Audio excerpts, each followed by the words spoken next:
सारे मिळून करू विकास, एकच ध्यास एकच श्वास. सारे मिळून करू विकास, एकच ध्यास एकच श्वास. दिल खुलास, दिल खुलास, दिल खुलास, संवाद जनतेशी. पाणी टंचाई आणि दुष्काळ निवारणाच्या दीर्घकालीन कायमस्वरूपी उपाययोजना. जल आणि मृद संधारणातून दरवर्षी 5,000, याप्रमाणे पुढच्या 5 वर्षात 25,000 गावं टंचाई मुक्त करणार. 10,000 साखळी बंधाऱ्यांची निर्मिती. गावागावात जलसंधारणाचे छोटे छोटे प्रकल्प उभारण्यावर भर. जलसंधारणातून पाणी अडवा पाणी जिरवा मोहीम. शेती तसंच पिण्यासाठी शाश्वत पाणी पुरवठा देणारं जलयुक्त शिवार अभियान. भक्कम सशक्त गतिमान महाराष्ट्र. माहिती व जनसंपर्क महासंचालनालय, महाराष्ट्र शासन.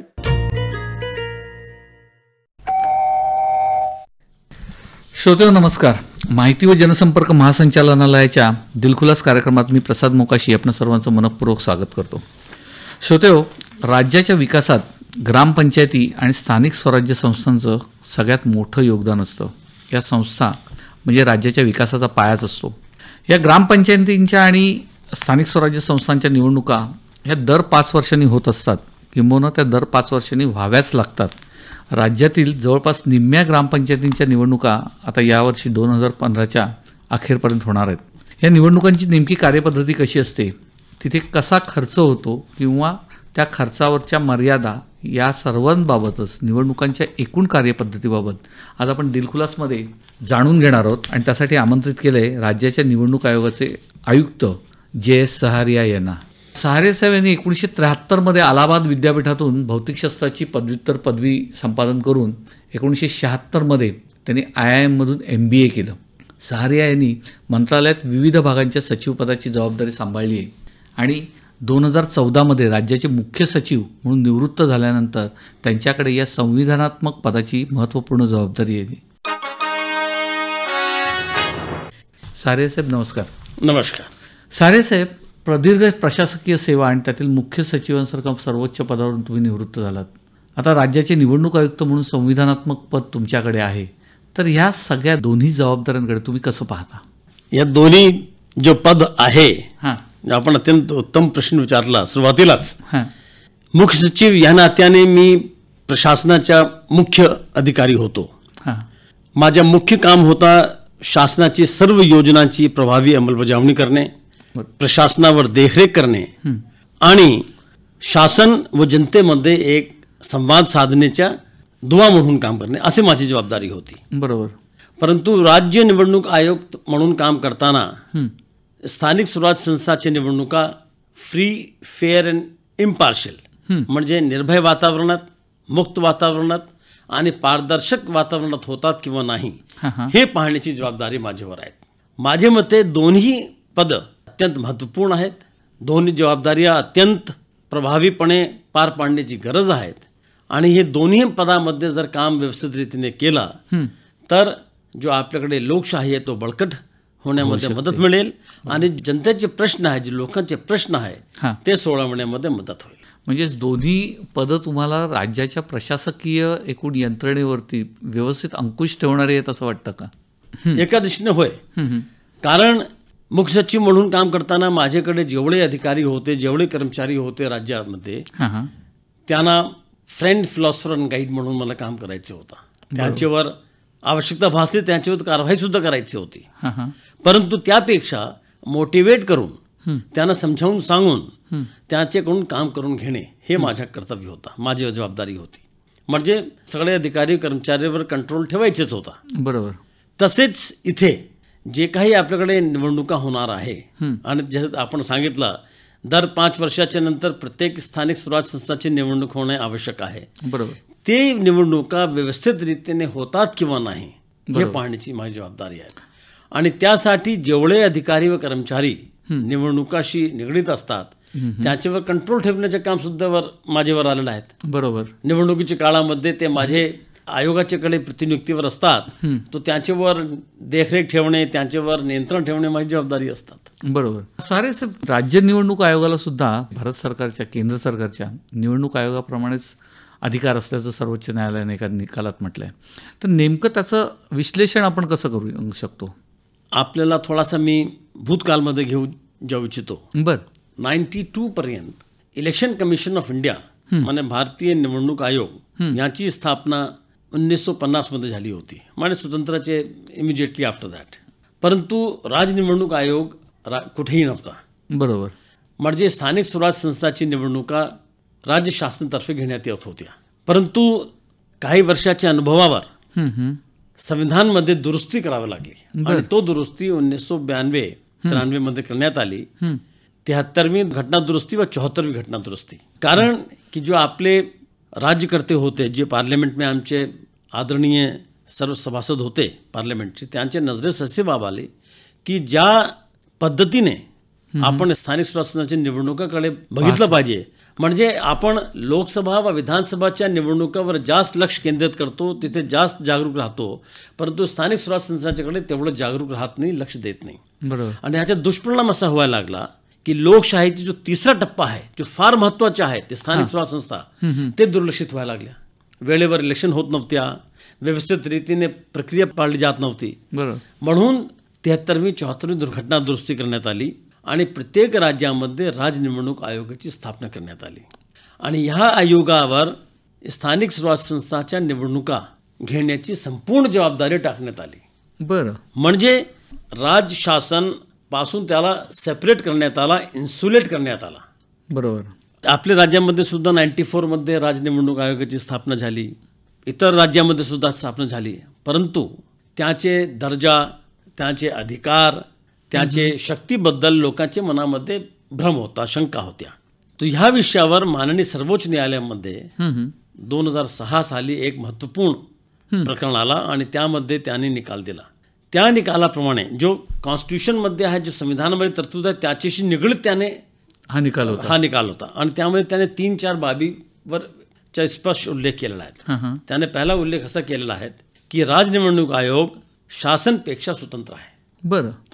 त्याचं स्वतंत्र अस्तित्व शासन न्यायालयाने मान्य केलेलं आहे आणि की तुम्ही शासनाच्या एक डिपार्टमेंट म्हणून काम करायचं नाही. बरं. स्वतः इंडिपेंडेंट डोके वापरून काम करायचं आहे. बरं.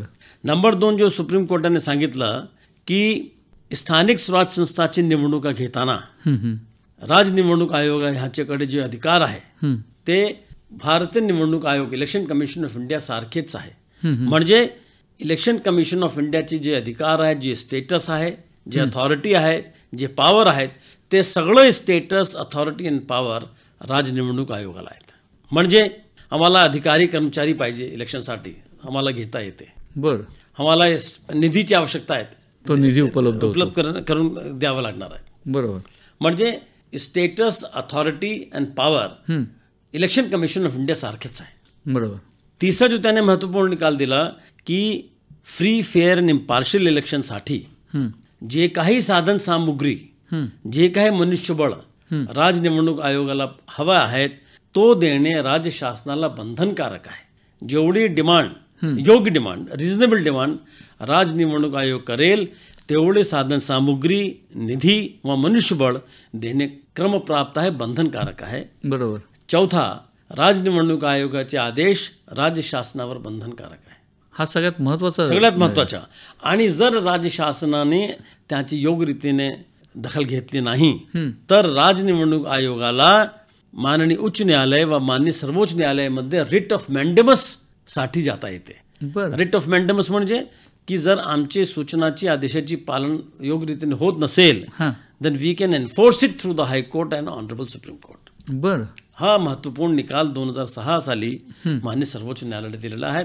आणि त्याच्या नंतर मला सांगताना आनंद होत आहे की बरेचशी प्रक्रिया मध्ये सुधारणा झालेली आहेत. अधिक सुलभ रीतीने आणि चांगल्या रीतीने आपल्याकडे स्थानिक स्वराज्य संस्थाचे निवडणुका व्हायला लागलेल्या आहेत. बरोबर. सारे साहेब, आता 2015 मध्ये म्हणजे या वर्षाच्या अखेरपर्यंत जवळपास अनेक स्थानिक स्वराज्य संस्थांच्या निवडणुका होत आहेत आणि मोठ्या प्रमाणावर त्या निवडणुकांची रणधुमाळी होणार आहे. तर नेमक्या अशा कोणकोणत्या निवडणुका आहेत त्याच्यावरती लक्ष केंद्रित झालेलं आहे. आपल्या संपूर्ण राज्यामध्ये ग्रामपंचायती, त्यानंतर जिल्हा परिषदा वगैरे ह्यांचं एक आकडेवारी पण आपल्याकडे 5 प्रकारची स्थानिक स्वराज्य संस्था आहेत. बर. सगळ्यात खालच्या स्तरावर ग्रामपंचायत, हं. त्याच्यावर पंचायत समिती आणि त्याच्यावर जिल्हा परिषद. बरोबर. हे ग्रामीण क्षेत्रासाठी. हं. नागरी क्षेत्रासाठी आपल्याकडे नगरपालिका, नगरपंचायत आणि महानगरपालिका. बरोबर. अशा प्रकारे आपल्याकडे 5 स्थानिक स्वराज्य संस्था आहेत. हं. याची जर संख्या बघितली तर आज आपल्याकडे राज्यामध्ये 26 महानगरपालिका आहेत. बरोबर. 240 जवळपास नगरपालिका व नगरपंचायत आहे. बरं. 34 जिल्हा परिषद आहे. हं. 350 पंचायत समिती आहेत. बरोबर. आणि जवळजवळ 28,000 ग्रामपंचायती आहेत. 28,000 ग्राम. 28,000 ग्रामपंचायती आहेत. हां. या सर्व स्थानिक स्वराज्य संस्थाची निवडणुका हं. दर 5 वर्षाने घेणे आवश्यक आहे. बरं. आणि जो 5 वर्ष आपण मोजतो तो नवीन बॉडी आल्यानंतर त्याची जी पहिली सभा असते त्या दिवशीपासून आपण 5 वर्ष मोजतो. बरोबर. तो प्रत्येक स्थानिक स्वराज्य संस्थांची 5 वर्षाची मुदत वेगळे वेळे संपत असते. बरोबर. संपत असतात. तो आपल्याकडे मोठ्या प्रमाणावर जे इलेक्शन झाले होते 2012 मध्ये, 2010 मध्ये, ते लक्षात घेता 2015 मध्ये ह्या वर्षी जवळजवळ 14,500 ग्रामपंचायतीचे मला इलेक्शन घ्यावं लागणार आहे. म्हणजे 50% 50% ग्रामपंचायतीची निवडणुका 2015 डिसेंबरपर्यंत घ्यावं लागणार आहे. बरोबर. 4 जिल्हा परिषद आणि 28 पंचायत समिती आणि 5 महानगरपालिका आणि काउन्सिल जास्त नाही आहे. ह्या वर्षी 13 आहेत. पुढच्या वर्षी 2016 मध्ये नगरपालिका मोठ्या प्रमाणावर आहेत. जवळजवळ 170 नगरपालिका, नगरपंचायत ह्याची इलेक्शन घ्यावं लागणार आहेत. 2017 मध्ये महानगरपालिका आणि जिल्हा परिषद मोठ्या प्रमाणावर आहेत आपल्याकडे. म्हणजे 2015 पासून 2017 पर्यंत सतत स्थानिक स्वराज्य संस्थांच्या वेगवेगळ्या टप्प्यावरच्या मोठ्या प्रमाणावर इलेक्शन होणार. 2017 मध्ये बघा तुम्ही 17 कॉर्पोरेशन, 26 जिल्हा परिषद, बर, 300 पंचायत समिती आणि 8,000 ग्रामपंचायती. हा एवढा मोठा आवाका आहे 2017 मध्ये. 2015 मध्ये 5 कॉर्पोरेशन, 4 जिल्हा परिषद, 28 पंचायत समिती आणि जवळजवळ 14,500 ग्रामपंचायतीचे इलेक्शन मला घ्यावं लागणार आहे. अरे बा. आणि सगळे संपूर्ण प्रत्येक जिल्ह्यामध्ये विखुरलेले आहेत. असं नाही की काही ठराविक जिल्ह्यामध्ये आहेत. म्हणजे महाराष्ट्रातल्या वेगवेगळ्या जिल्ह्यामध्ये वेगवेगळ्या टप्प्यावरच्या निवडणुका येत्या 3 वर्षामध्ये आपल्याला मोठ्या प्रमाणावर घ्यायच्या आहेत. अगदी बरोबर आहे. श्रोतेहो, राज्य निवडणूक आयोग आणि स्थानिक स्वराज्य संस्थांच्या निवडणुका या संदर्भात आपण राज्य निवडणूक आयोगाचे आयुक्त जयस सहारिया यांच्याशी आपण चर्चा करतो. ही चर्चा अशीच पुढे चालू राहणार आहे. उद्याच्या भागामध्ये ह्या पुढच्या टप्प्यामध्ये नेमक्या निवडणुकांबाबत कशा पद्धतीने राज्य निवडणूक आयोग काम करत आहे, कशा पद्धतीने काम करणार आहे आणि त्याच्यातल्या निवडणूक खर्चाची मर्यादा याबाबत आपण जाणून घेणार आहोत. पण आज आपण इथेच थांबूया. धन्यवाद. धन्यवाद. शासन आणि जनता यांच्यातला दुहेरी संवादाचा नवा सेतू आपले सरकार. राज्याच्या कानाकोपऱ्यातल्या जनतेचा मंत्रालयाशी थेट ऑनलाईन संपर्क. नागरिकांच्या तक्रारी, सूचना, माहिती अधिकार अर्ज आता संगणकाच्या एका क्लिकवर. अर्जाची पोचपावती आणि पाठपुरावाही घरबसल्या. मराठी आणि इंग्रजी अशा दोन्ही भाषांमधले पर्याय उपलब्ध. माहिती अधिकार कायदा ऑनलाईन करणारं देशातलं पहिलं राज्य. सुशासनात जनतेचा थेट सुसंवादी सहभाग. www.आपलेसरकार.महाराष्ट्र.gov.in. बदलता महाराष्ट्र, गतिमान महाराष्ट्र. माहिती व जनसंपर्क महासंचालनालय, महाराष्ट्र शासन.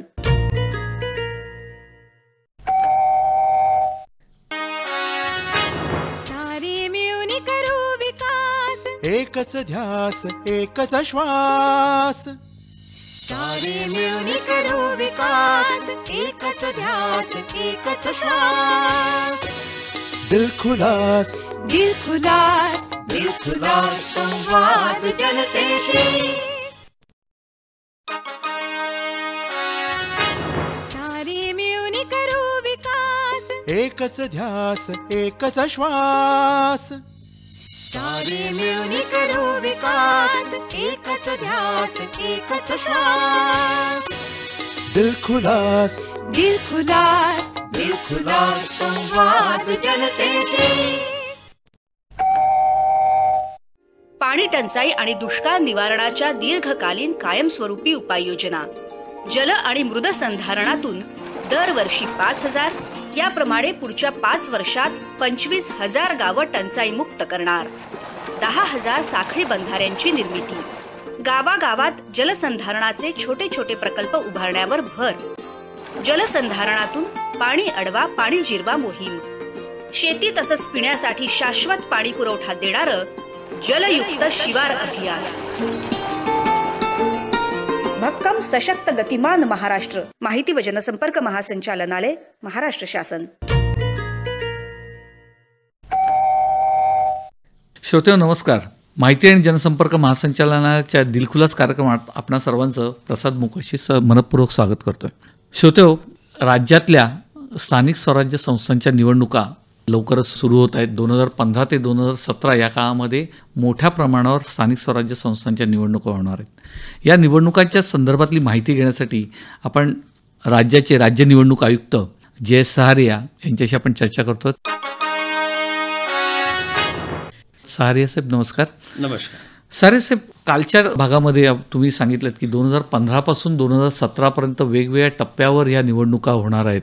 काही ठिकाणी ग्रामपंचायतीच्या निवडणुका आहेत, काही ठिकाणी जिल्हा परिषदांच्या निवडणुका आहेत, काही ठिकाणी महानगरपालिकांच्या निवडणुका आहेत. ह्या राज्यभर वेगवेगळ्या भागामध्ये विखुरल्या गेलेल्या आहेत. तर ह्या ग्रामपंचायतीच्या निवडणुकामध्ये अनेकदा संवेदनशील परिस्थिती जास्त असते. अशा वेळेस कायदा आणि सुव्यवस्थेच्या दृष्टीने आपण नेमकी काय तयारी केली आहे? सर्व स्थानिक स्वराज्य संस्था ह्यामध्ये लोकसभा व विधानसभेपेक्षा जास्त चुरशीचे लढत असते.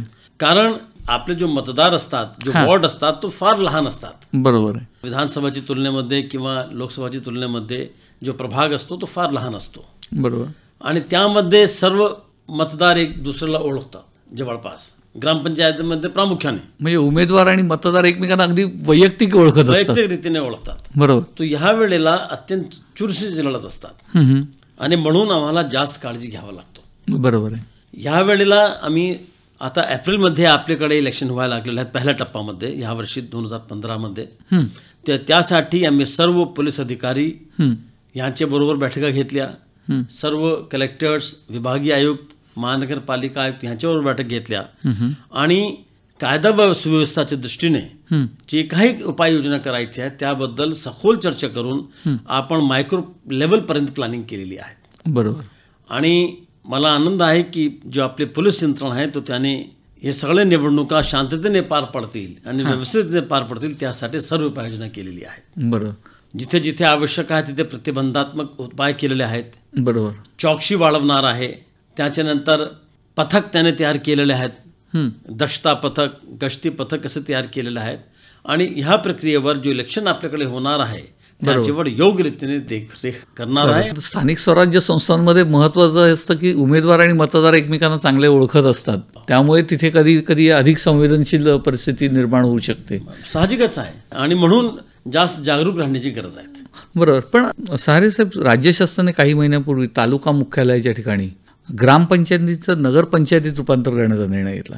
त्याचा काही परिणाम ह्या एकूण परिस्थितीवर होऊ शकतो का? किंवा नवनिर्वाचित नगरपंचायतीच्या ज्या निवडणूक प्रक्रिया आहेत, कारण आता ग्रामपंचायतीच्या नगरपंचायती झाल्या, तर त्याच्यात काही बदल होऊ शकतो का? इथे मी एक गोष्टीचा उल्लेख करू इच्छितो सुरुवातीलाच की जो आपल्या संविधानातील जो तरतुदी आहे, बरोबर, त्याप्रमाणे त्या स्थानिक स्वराज्य संस्थाची मुदत संपण्यापूर्वी निवडणुका घेणे क्रमप्राप्त आहे. अगदी आपल्याकडे 5 वर्षाची मुदत असते स्थानिक स्वराज्य संस्थाची, त्याच्या अगोदर इलेक्शन घेणे आवश्यक आहे. कोणत्याही कारणामुळे ते इलेक्शन आम्हाला पुढे ढकलता येत नाही. आणि म्हणून जर बाउंड्रीज बदलायची असेल किंवा काही एरिया वगळायचे असेल स्थानिक स्वराज्य संस्थाच्या क्षेत्रामधून किंवा त्यामध्ये ॲड करायचे असेल तर जो आमचे आदेश आहे, राज्य निवडणूक आयोगाचे आदेश आहे, त्याप्रमाणे हे सगळी प्रक्रिया कमीत कमी मुदत संपण्याचे 6 महिने अगोदर पूर्ण झाली पाहिजे. बरोबर. म्हणजे जर मुदत संपण्यामध्ये 6 महिन्याचा कालावधी शिल्लक असेल तर त्यावेळेला अशा प्रकारचे बदल करता येत नाही. आणि म्हणून जे आता इलेक्शन होऊ लागलेले आहे त्यामध्ये शक्यतो बदल होणार नाही याची आपण खबरदारी घेतलेली आहे. आणि जर बदल झाले आणि त्या बदलामुळे इलेक्शन घेणे शक्य नसेल तर हे बदल लक्षात न घेता इलेक्शन घ्यावं लागणार आहे. म्हणजे हे जे बदल करावे लागणार आहेत ते त्याला पूर्ण मुदत नसल्यामुळे किंवा पुरेशी मुदत नसल्यामुळे ते निवडणुकांनंतर ते बदल करण्यात येणार. बर, पण मग अशा वेळेला कायदेशीर अडचणीमध्ये नाही, तुम्ही म्हणून- तोडगा कसा काढता? म्हणून आपण शासनाला सांगितलेलं आहे की 6 महिने अगोदर तो आपल्याला जे काही बदल करायचे असेल, शासनाचे अधिकार आहेत ते शेवटी, बरोबर 6 महिने अगोदर आपण जे काही करायचे ते शासनाने करून घ्यावे. बरोबर. तुम्हाला 2 स्थानिक संस्था अमलगमेंट करायचं आहे, मिसळायचे आहे, हां. विभक्त करायचं आहे, बाउंड्री बदलायचं आहे, 6 महिने अगोदर तुम्ही करून घ्या.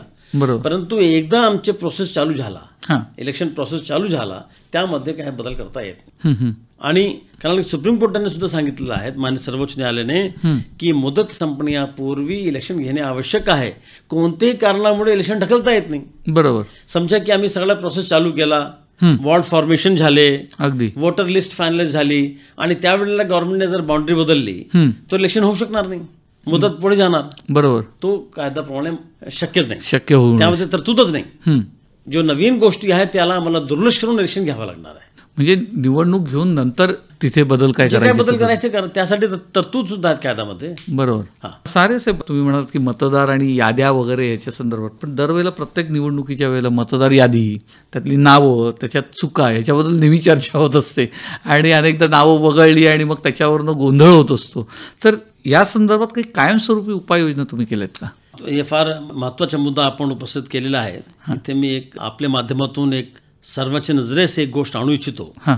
की मतदार यादी तयार करण्याचे काम, जबाबदारी ते भारत निवडणूक आयोग ह्याची आहे. बरोबर. तो भारत निवडणूक आयोग म्हणजे इलेक्शन कमिशन ऑफ इंडिया, ते मतदार यादी तयार करतात आणि त्याची सूचनाप्रमाणे सर्व राज्यामध्ये सर्व यंत्रणा काम करतात. बर. स्थानिक स्वराज्य संस्थाच्या निवडणुकासाठी जे मतदार यादी वापरतो, तो मतदार यादी इलेक्शन कमिशन ऑफ इंडिया म्हणजे भारत निवडणूक आयोगाने तयार केलेली मतदार यादी मी वापरतो. म्हणजे भारत निवडणूक आयोगाने तयार केलेली मतदार यादी फक्त मी वापरतो. पण म्हणजे त्या यादीमध्ये हस्तक्षेप करण्याचा राज्य निवडणुकांना अधिकार नाही. नाही. पण मग कारण हां. की मतदार यादी भारत निवडणूक आयोगाच्या आदेशाप्रमाणे त्याची देखरेखमध्ये तयार केली जाते बर. आणि आम्ही तोच यादी वापरतो. बर. ह्या यादीमध्ये जर चुका असेल हां. तो आम्ही फक्त भारत निवडणूक आयोगाच्या नजरेस आणू शकतो. त्यामध्ये बदल आम्हाला करता येत नाही. काय नाव राहून गेले आहेत टाकता येत नाही, मयत लोकांचे नाव आलेले आहेत वगळता येत नाही, नावामध्ये दुरुस्ती करायची असेल करता येत नाही, पत्त्यामध्ये बदल करायचे असेल करता येत नाही, मला करता येत नाही, अच्छा. राज निवडणूक आयोगाला करता येत नाही. बरोबर. हे सगळी चुका आम्ही भारत निवडणूक आयोगाच्या नजरेस आणतो हां. आणि त्याप्रमाणे ते दुरुस्ती करतात. मग त्यांच्याकडनं दुरुस्त करून आल्यानंतरच तुम्ही परत त्याची अंमलबजावणी करू शकता. परंतु मला इलेक्शन आमचे मुदत आहे, हां हां. तो आम्ही प्रत्येक आमची जो स्थानिक स्वराज्य संस्थांचे निवडणुका असतात त्यासाठी मी डेट निश्चित करतो. बर. त्या डेटला जे काही भारत निवडणूक आयोगाची यादी असते आम्ही तेच वापरतो. त्यामध्ये झालेली जर दुरुस्ती झाली तर ह्या इलेक्शनमध्ये वापरता येत नाही. बरोबर. नेक्स्ट इलेक्शन ते पुढच्या इलेक्शनमध्ये जाणार आहे. पुढच्या निवडणुकीतच ते पुढच्या बदल होऊ शकतो. निवडणुकीमध्ये त्याचा वापर होईल. बरोबर. परंतु जो आम्ही आमचे स्थानिक स्वराज्य संस्थांसाठी जो आम्ही तारीख निश्चित करतो त्या तारखेला जे काही मतदार यादी असेल हां हां. भारत निवडणूक आयोगाची हां. तो मी वापरतो. सारे साहेब, आणि म्हणून हां. जेव्हा आमच्याकडे लोक येतात की नाव राहून गेले तर मी त्यांना नम्रपणे सांगतो की आम्ही आपली तक्रार लिहून घेतो, आम्ही ह्या यादीमध्ये बदल करू शकत नाही, आम्ही भारत निवडणूक केंद्राकडे पाठवून त्याच्याकडे तिथून दुरुस्ती होऊन येईल त्यावेळेस. दुरुस्ती केली जाते. पण अनेकदा असं होतं की असे काही घोळ असतात किंवा काही राजकीय मुद्दे असतील, त्याच्यामुळे अनेकदा राजकीय पक्ष आणि उमेदवार किंवा कार्यकर्ते हे बहिष्कार टाकतात निवडणुकांवरती.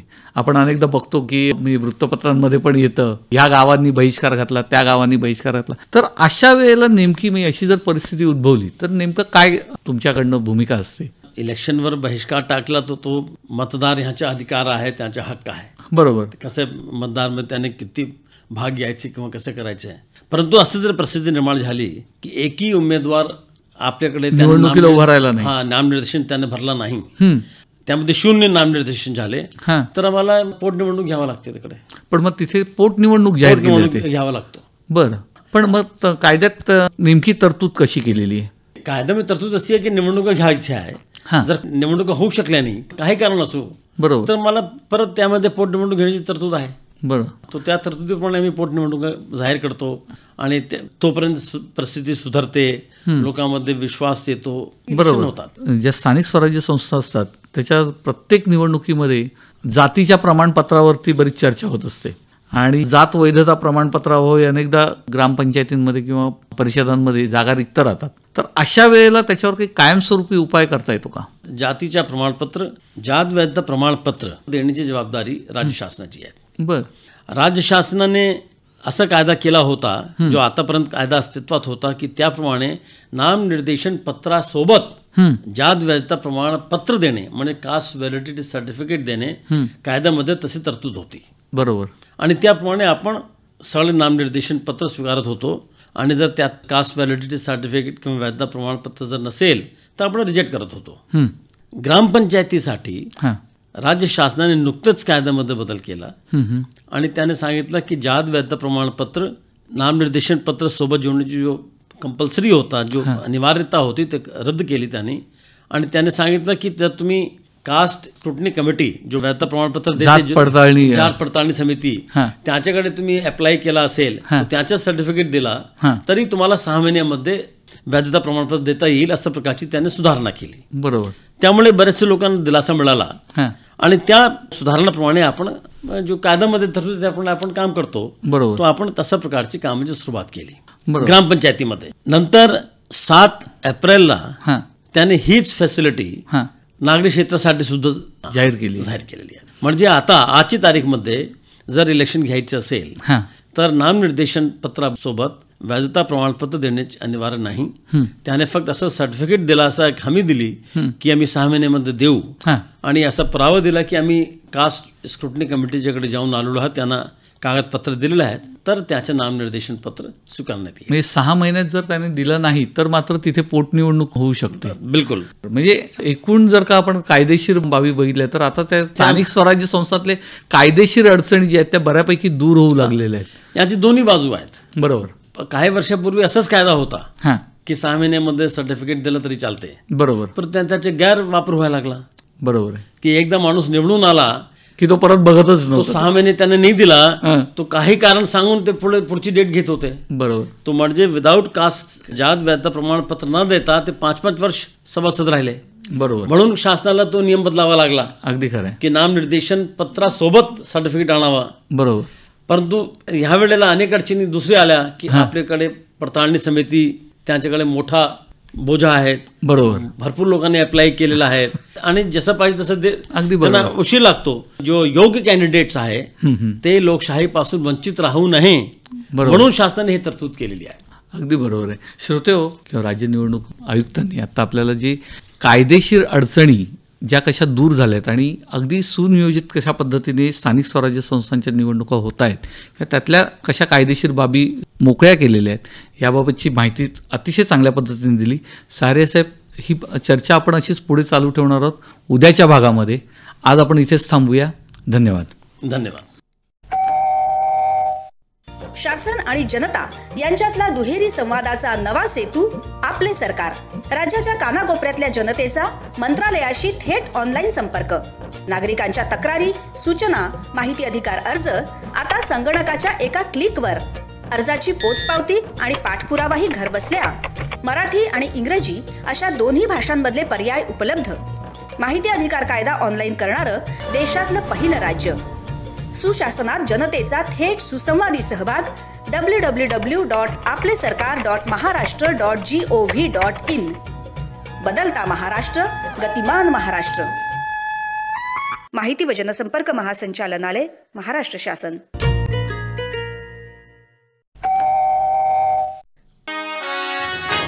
सारे मिळून करू विकास, एकच ध्यास एकच श्वास. सारे मिळून करू विकास, एकच ध्यास एकच श्वास. दिलखुलास दिलखुलास दिलखुलास संवाद जनतेशी. सारे मिळून करू विकास, एकच ध्यास एकच श्वास. सारे मिळून करू विकास, एकच ध्यास एकच श्वास. दिलखुलास दिलखुलास दिलखुलास संवाद जनतेशी.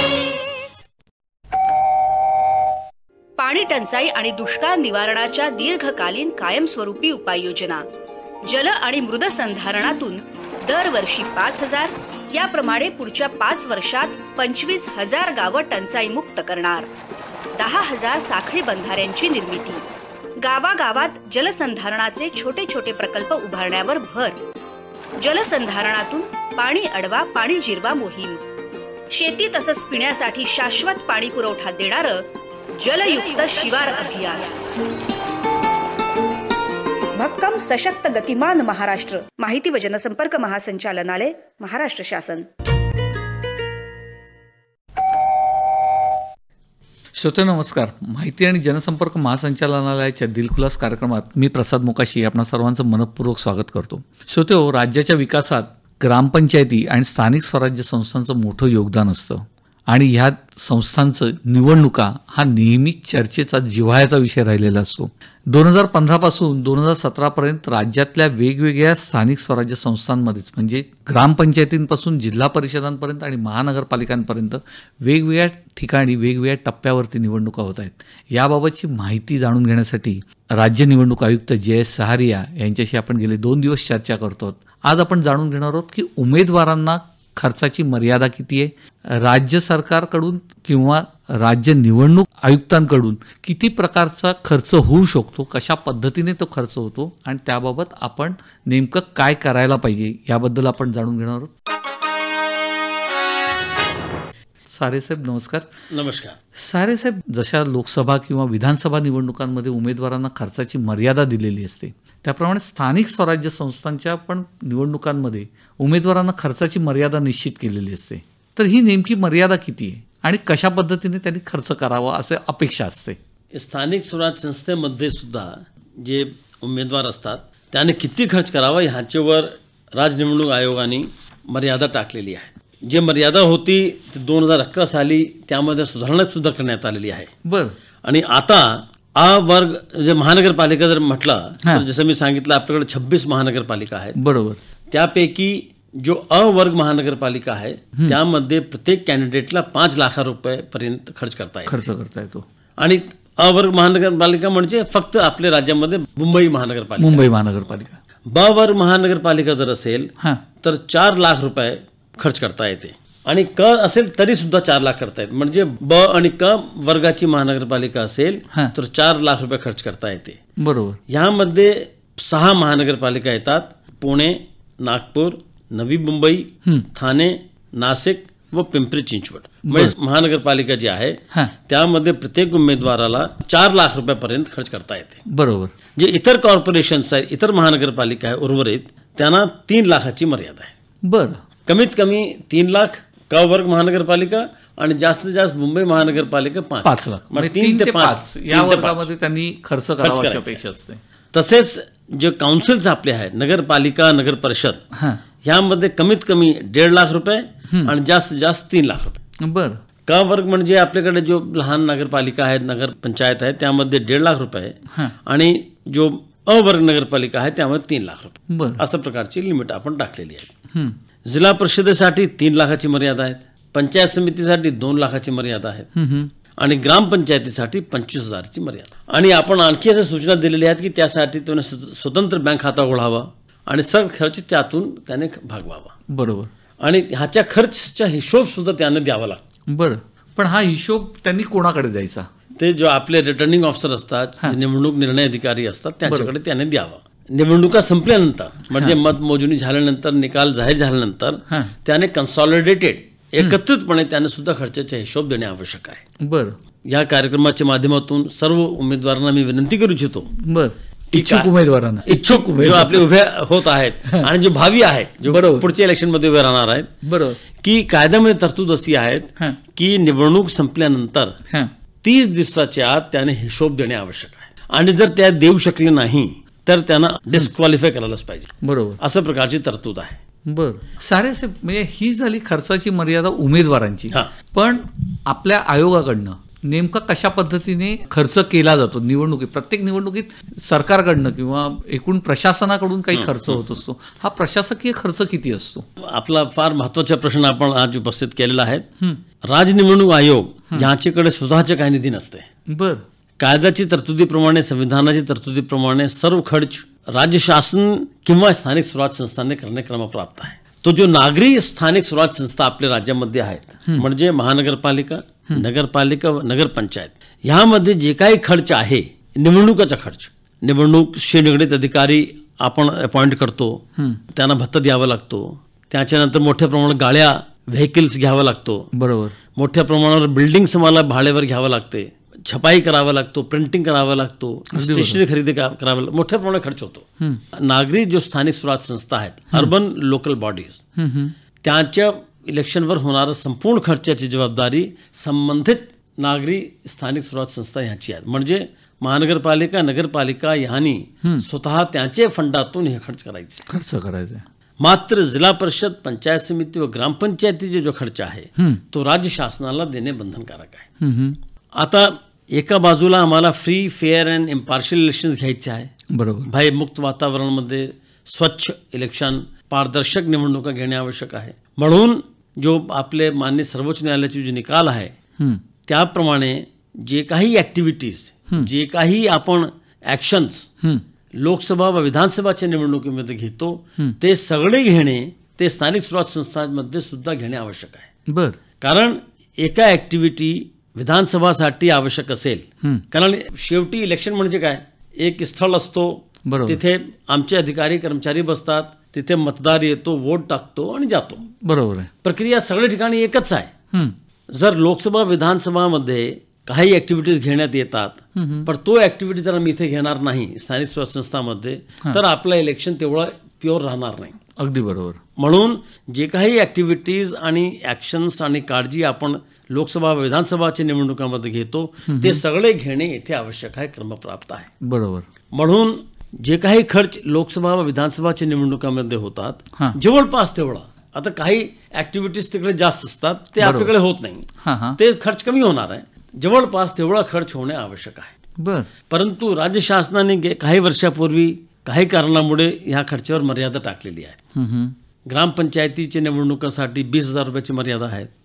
जिल्हा परिषद पंचायत समिती प्रति मतदार 30 ते 35 रुपयाची मर्यादा आहेत. पण ह्या मर्यादेमध्ये असं काही लोकांना वाटते की इलेक्शन पूर्णपणे योग्य रीतीने होऊ शकत नाही आणि म्हणून मोठ्या प्रमाणावर थकबाकी अजून शिल्लक आहे. राज्यामध्ये ह्या निवडणुकासाठी आपण अजून थकबाकी राज्य शासनानं देणे आवश्यक आहे, थकबाकी शिल्लक आहे. तर आम्ही शासनाला विनंती केलेली आहे, त्या शासनाच्या नजरेस ही बाब आणलेली आहे. खर्चाची मर्यादा मध्ये योग्य रीतीने वाढ करावी, नंबर 1. नंबर 2, थकबाकी सगळे पूर्णपणे अदा करावे, जेणेकरून आपले स्थानिक स्वराज्य संस्थाच्या निवडणुका सुद्धा लोकसभा विधानसभा सारख्या प्युअर असतील, पारदर्शक असतील, फ्री असतील आणि फेअर असतील. एक प्रश्न असा आहे, कॉम्प्युटरायझेशन सगळीकडे हे होते, संगणकीकरण, आणि या सगळ्या संपूर्ण निवडणूक प्रक्रियेचे संगणकीकरण आणि आधुनिक तंत्रज्ञानाचा अवलंब करण्याचा तुम्ही प्रयत्न करताय, तर नेमकं तुमचं स्वरूप काय आहे किंवा त्याचा संकल्प जो तुमचा आहे त्याचं स्वरूप काय असणार आहे? हे फार महत्त्वाचा विषय आपण हाती घातलेला आहे. लोकसभा व विधानसभामध्ये जो निवडून आले सदस्य आहे राज्यामध्ये, तो त्याची तुलनेमध्ये स्थानिक स्वराज्य संस्थांमध्ये जो निवडून येतात उमेदवार त्यांची संख्या फार मोठी आहे. लोकसभामध्ये आपल्याकडे 48 सीट्स आहेत, बरोबर, विधानसभामध्ये 288 सीट्स आहेत, बरोबर, म्हणजे तेवढे लोक निवडून येतात. निश्चित. आपल्याकडे जवळजवळ 30,000 स्थानिक स्वराज्य संस्था आहेत, बरोबर, आणि प्रत्येक स्थानिक स्वराज्य संस्थांमध्ये सरासरी 10 जर आपण पकडले तर 3 लाख आमच्याकडे इलेक्टेड रिप्रेझेंटेटिव्ह आहेत आणि प्रत्येक सीट मागे जर सरासरी 10 लोक उभे राहिले तर 30 लाख लोक उभे राहतात, बरोबर.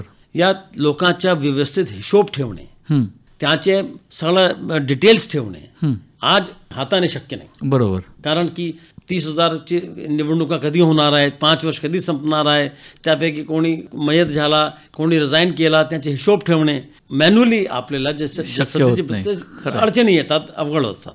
म्हणून आपण या संपूर्ण प्रक्रियेमध्ये कम्प्युटरायझेशन, संगणकीकरण करण्याचे आपण मानस केलेलं आहे, आयोगाने ठरवलेलं आहे आणि त्याप्रमाणे आपण वाटचाल सुरुवात सुद्धा केलेली आहे. अनेक टप्पे असे आहेत जिथे कम्प्युटर वापर करून आपण जे पारदर्शकतापण आहेत ते वाढवणार आहोत. उदाहरणार्थ वॉर्ड फॉर्मेशन, प्रभाग रचना, बरोबर, महानगरपालिका व नगरपालिकांमध्ये प्रभाग रचना सध्या मॅन्युअली केली जाते, बरोबर, त्यामध्ये कम्प्युटरायझेशनच्या मदतीने आपण प्रभाग रचना करू इच्छितो. तसेच जे वोटर लिस्ट आपण वापरतो इलेक्शन कमिशन ऑफ इंडियाची, भारत निवडणूक आयोगाची, त्याच्या आपण प्रभाग प्रमाणे त्याची आपण फोडणी करतो, बरोबर आहे. ते फोडणी करताना त्यामध्ये पक्षपातीपणा होऊ नये त्यासाठी आपल्याला कम्प्युटरायझेशनची मदत घ्यावी लागणार आहे. बरोबर.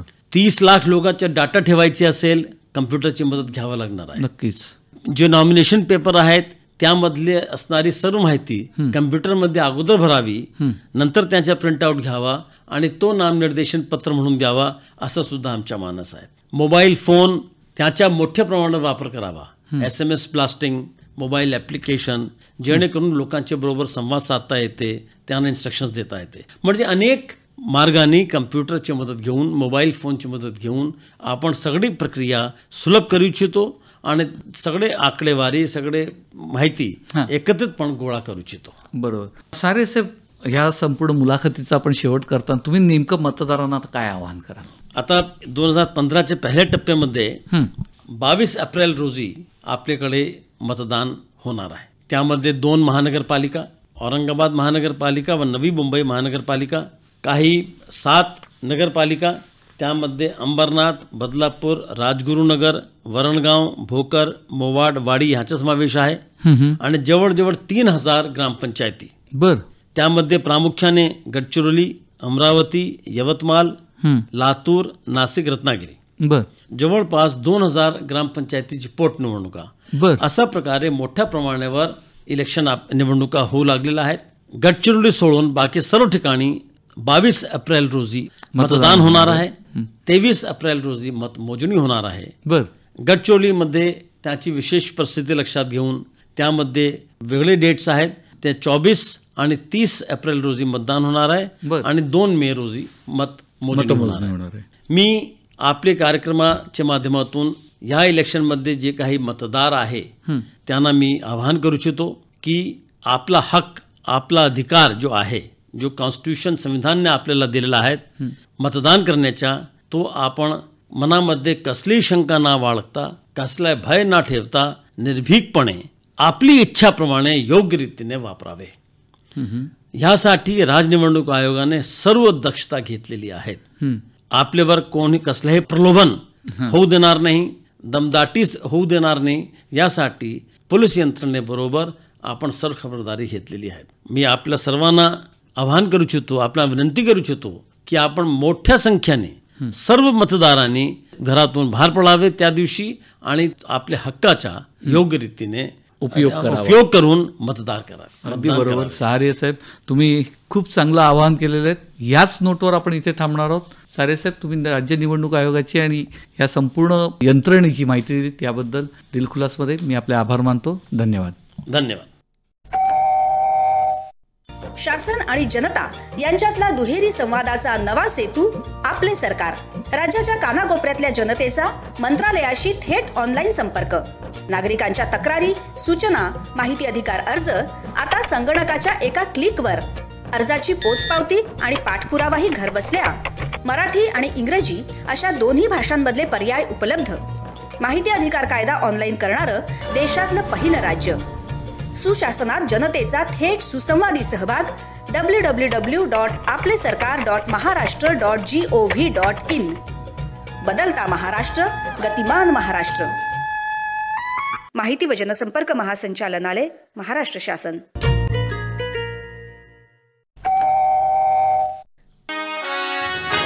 सारे मिळून करू विकास, एकच ध्यास एकच श्वास.